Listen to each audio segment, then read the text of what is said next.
the tuition industry, I mean, is regulation ever an option? I mean, some countries have tried it.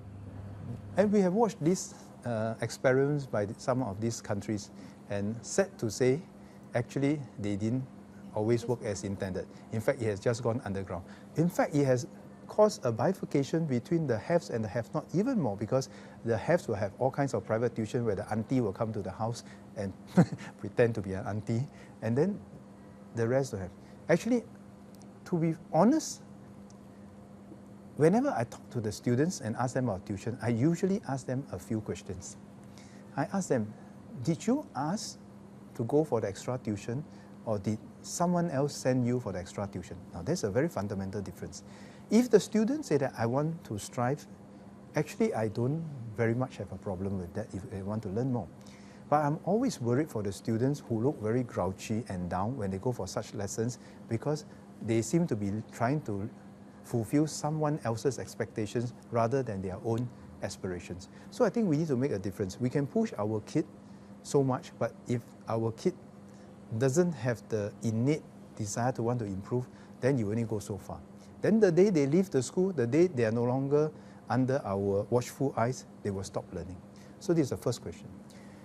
Then I have another problem with some tuition centers which I think are really black sheeps of the industry. One, those people who tout their services. They guilt trip the parents to think that, so many people are doing this, why are you not doing this? It's a bit like the milk powder problem we have a few years back, right?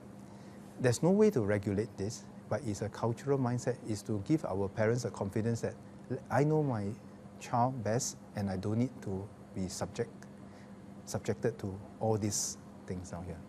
So that day I was quite upset where P1, first day of school, one of these tuition center stood outside one of my school and gave out flyers.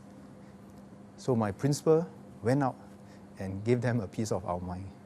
Because it's totally unnecessary. P1, there's no exams.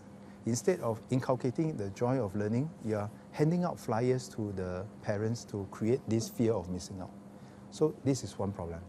I have another problem with some of the tuition centers, and that is that they pre-select the students and then they claim credit.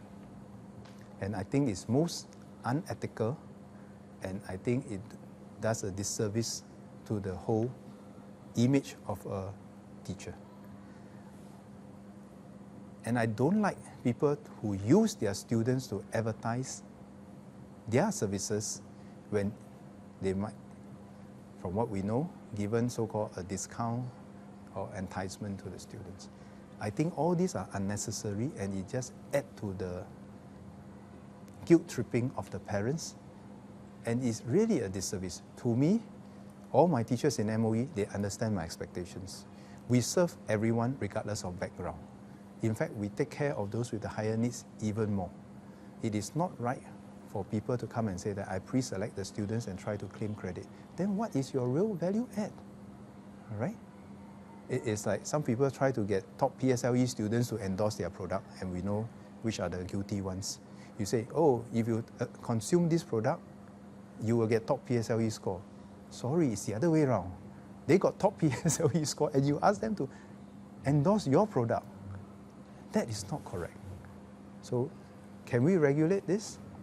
We are talking to the advertising industry to see whether we can have a code of conduct, if you like, on what is right to do and what is wrong to do, for the sake of the own industry, the advertising industry, because you just give a bad name to the whole industry if we allow this to fester. And I think, on the other hand, on the positive side, we are pushing out more resources, making available more resources to the students and the parents, because I want every child and every parent in Singapore to know we have an education system that do not depend on your means. It will be very sad for us one day if our education is one whereby the resources and opportunities are allocated according to means and not needs. I always say, I don't come from a privileged family. If someone like me can be brought up by the system, I want to make sure that every generation, someone like me, can make a positive contribution and realize their full potential. And that must be a collective effort.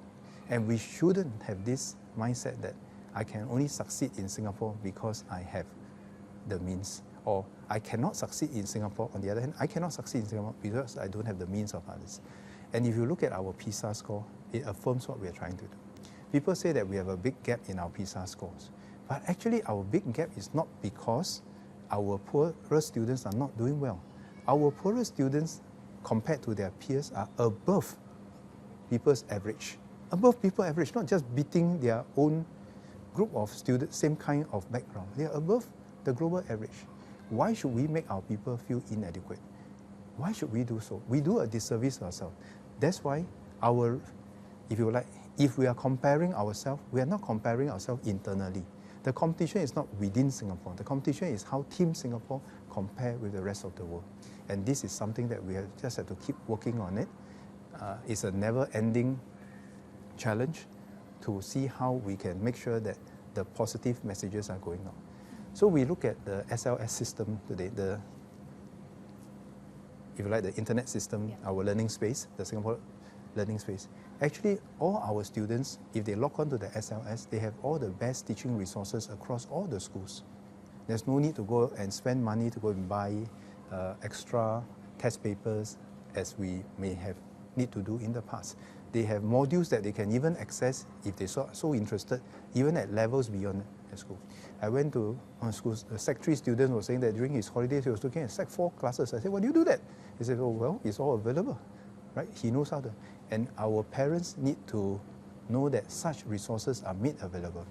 But of course, there was a joke amongst the parent support group. It says, should you let the parents know that actually your child, once it's in the MOE school system, have access to all these resources? He said, well, the positive thing is that then the child might be inspired to go and learn at their own pace. He said, well, but then you might have end up with some kiasu parents that will cause the child to go and do everything in there, regardless of the child's need. So I think it's not just making available what we can to the quality resources, that the part we talk about scaling, the quality resources to everyone, but also to work with our parents to apply those resources according to the needs and abilities of our children, rather than say, oh, all these are available. MOE certainly don't expect you to finish, and you certainly cannot finish everything that is inside the SLS, and that's not the aim. But we want our children to say that, hey, if there are so many things to learn in the SLS, even if it's not done in my classroom, can I go and learn something on my own? And that, I think, is really the real essence of learning.